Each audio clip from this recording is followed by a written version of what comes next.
Okay, so I've got a couple plants. I'll just show you the process of pressing a plant specimen. For my supplies here, I've got a plant press. This is a lattice of oak, so sturdy wood, still light enough weight that you could, if you needed to, bring this into the field. What this does is it just forms a rigid frame.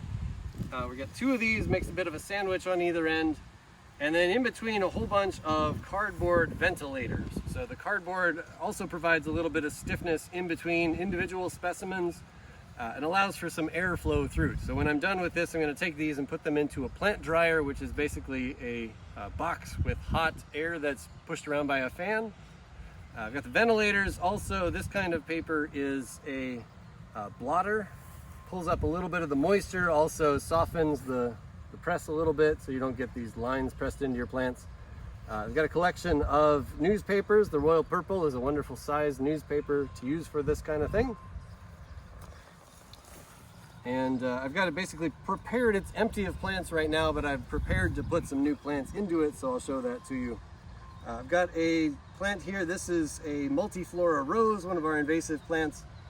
I grabbed way more than I'm going to need. If you notice that would be kind of messy to press that. So I'm going to trim it down to sort of a representative size.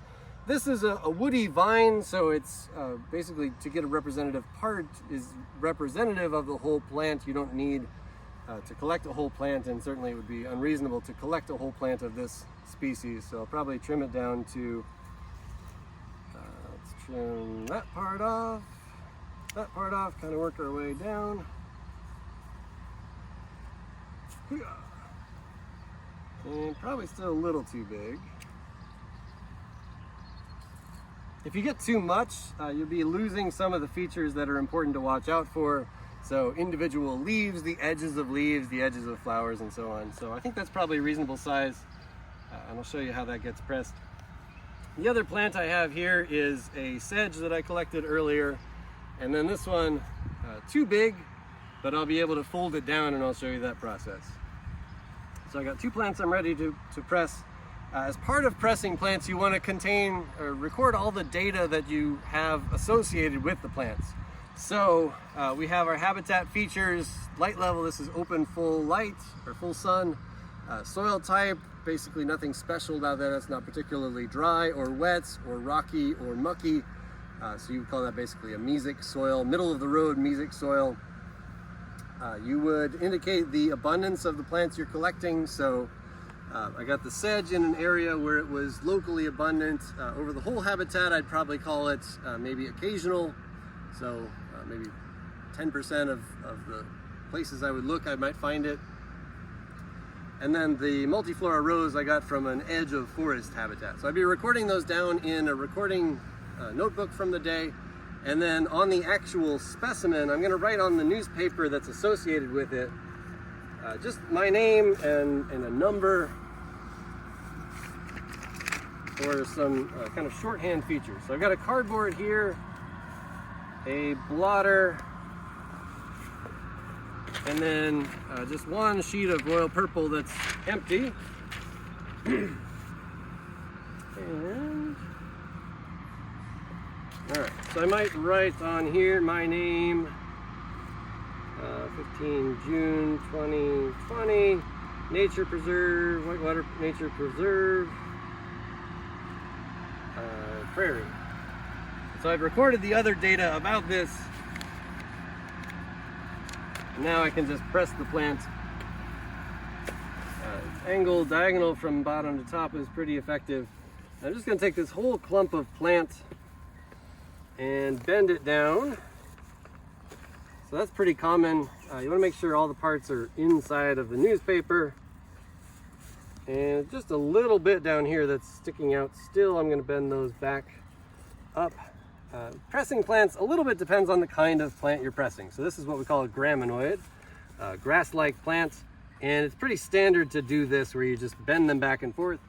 All right, up for our second plant here, we're going to use the rose that I did before. This one's got some prickles along the stem, so I'm going to watch out for those.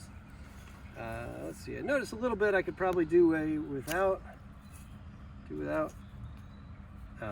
Because of the prickles, I'm going to have to handle with care here. Probably not the best example. So usually you want to, as you're pressing the plant, make sure you've got things flattened out pretty well. And if you've got leaves, more than a few leaves, you want to make some that are with the top surface showing and other ones with the bottom surface showing. So ultimately this plant is going to get pasted onto a sheet of paper and you'll only be able to see half of it. So just make sure that representative parts of the plant are showing. So as I hold it here, I think it's doing a pretty good job of showing me all the right parts. Nothing is going to curl up or bend over unnecessarily. I think that's probably pretty good. Filling our space pretty well. And there we go. All right, so I'm good for now with that. I'm going to put the rest of my... So if you're in the field and you're collecting multiple specimens at different times, you might put a few in and then move on to another survey location. So I've assembled everything back together, same as it was, just now we have a couple slots in there that have plants in them. And then I've got these straps that I can pull over the top and tighten it. So we're gonna squeeze it down and dry the plants. Believe it or not, this technique is really the standard. So just pressing a plant flat is a standard way to make a representative specimen. They've been doing it for over 300 years. I'm actually gonna stand on here, so pretty tough. With my weight on there, it gets about as flat as it can get. Tighten the straps, and we are good to go. So again, another week or so in the plant dryer. That's about 100 degrees Fahrenheit with air movement.